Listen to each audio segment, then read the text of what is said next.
fire brigade? Yeah, hello, hi, in the fire, flat 16 Greenfield Tower. It's the fourth floor. Okay. Quick. Le 14 juin 2017, à Londres.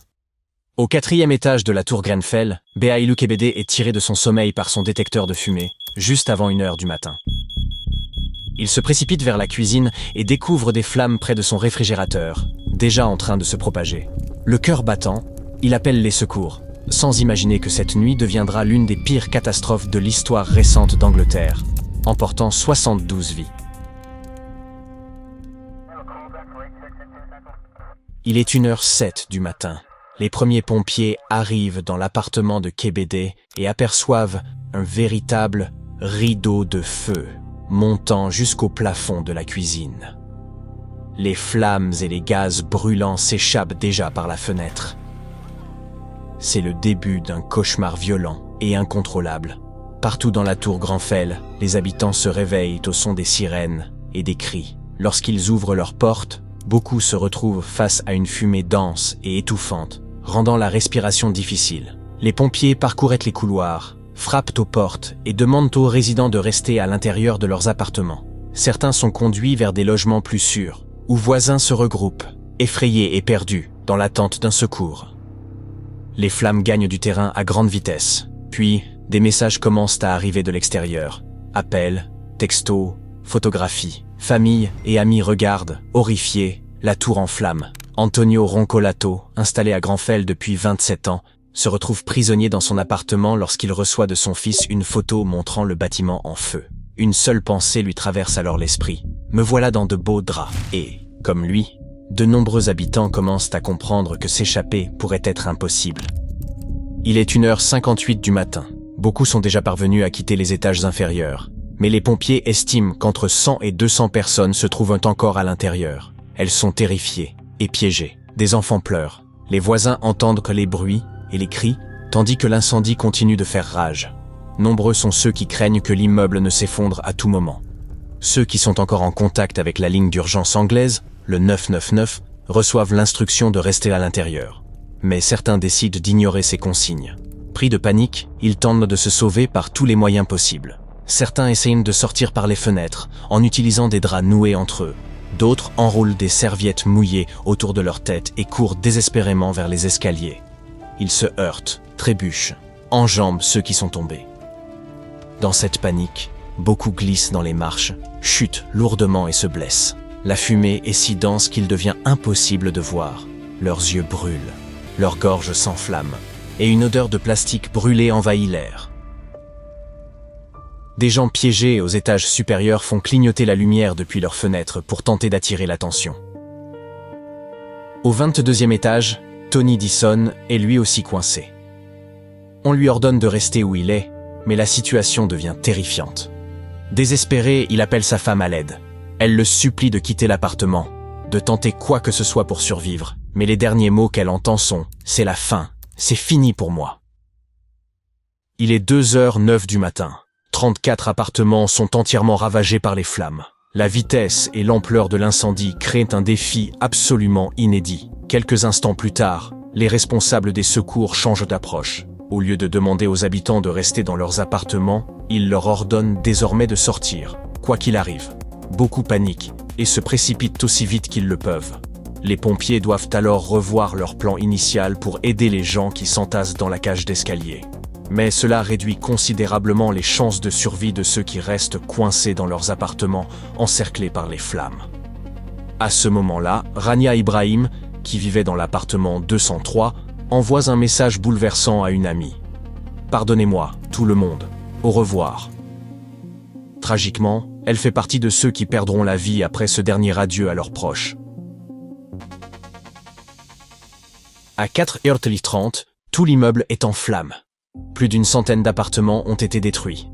À l'extérieur, les gens regardent avec horreur tandis que le feu s'empare entièrement de la tour. Les opérations de secours se poursuivent pendant des heures. À 8h07 du matin, le dernier survivant est secouru.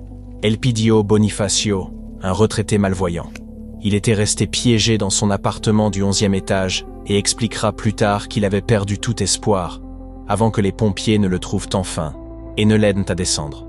Son sauvetage compte parmi les nombreux actes de courage accomplis cette nuit-là, alors que les pompiers se sont battus sans relâche pour sauver tous ceux qu'ils pouvaient. Au final, 151 foyers ont été détruits dans la tour et aux alentours. Tragiquement, 72 vies ont été perdues. Et pour les survivants, rien n'a plus jamais été comme avant. Beaucoup ont perdu des proches, des amis, mais aussi leurs maisons, leurs souvenirs et tout ce qu'ils possédaient dans cette tragédie. Behelu Kebede, l'homme qui vivait dans l'appartement où tout a commencé, ne s'en est jamais vraiment remis. Il a déclaré qu'il était au comble de la désolation. Pourtant, on ne peut pas lui attribuer la responsabilité de ce drame. L'incendie était accidentel. Et selon l'enquête, il a agi correctement du début à la fin. Il a composé le 999, averti ses colocataires et les voisins du 4e étage dès qu'il a vu la fumée. Et pendant que la tour brûlait cette nuit-là, il a désespérément tenté d'aider ses voisins et amis. Pendant un temps, néanmoins, certains médias ont affirmé que l'incendie de son réfrigérateur avait tout déclenché. Bien que cela n'ait jamais été prouvé. Certes, le feu avait commencé dans sa cuisine, mais il aurait dû rester confiné là. S'il s'est propagé pour devenir catastrophique, c'est en raison d'un problème bien plus grave. Vous vous souvenez de cette consigne de rester sur place, n'est-ce pas? Il s'agit d'une politique courante de sécurité incendie. Mais demander aux habitants de rester chez eux ne fonctionne que si l'on peut compter sur la conception du bâtiment pour empêcher la propagation des flammes. Or, ce n'était pas le cas. Plusieurs défauts structurels et de conception ont permis au feu de se répandre bien plus vite que quiconque ne l'aurait imaginé.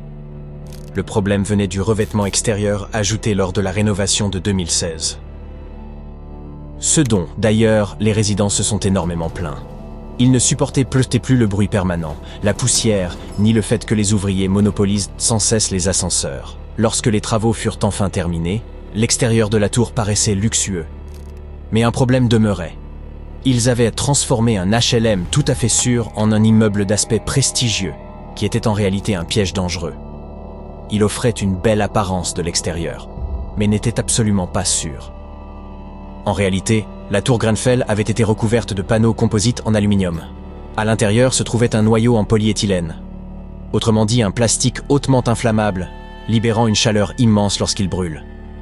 Ce qui a agi comme un véritable carburant pour l'incendie.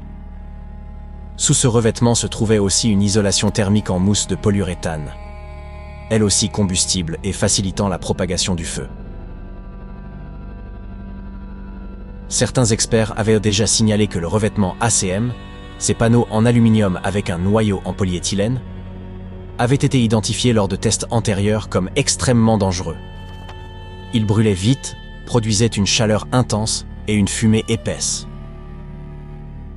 Pourtant, rien n'avait été fait. Normalement, 6 niveaux de protection incendie existent. Prévention, détection, évacuation, extinction, compartimentation et résistance de la structure. Or, à Grenfell, 5 de ces 6 protections ont échoué.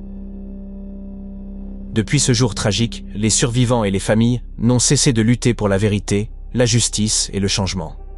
L'enquête publique sur Grenfell, créée pour établir ce qui s'était réellement produit, fut divisée en 2 phases.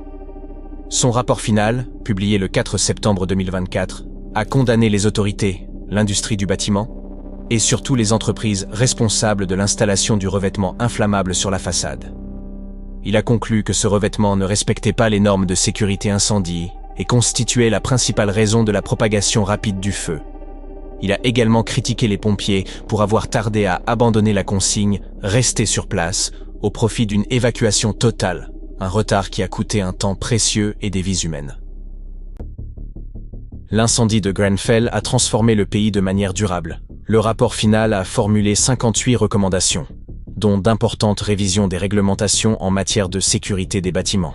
Dans les années suivantes, la tragédie a entraîné des examens de sécurité à l'échelle nationale et des règles plus strictes concernant les matériaux de construction et la protection incendie, afin qu'une catastrophe comme Grenfell ne puisse jamais se reproduire.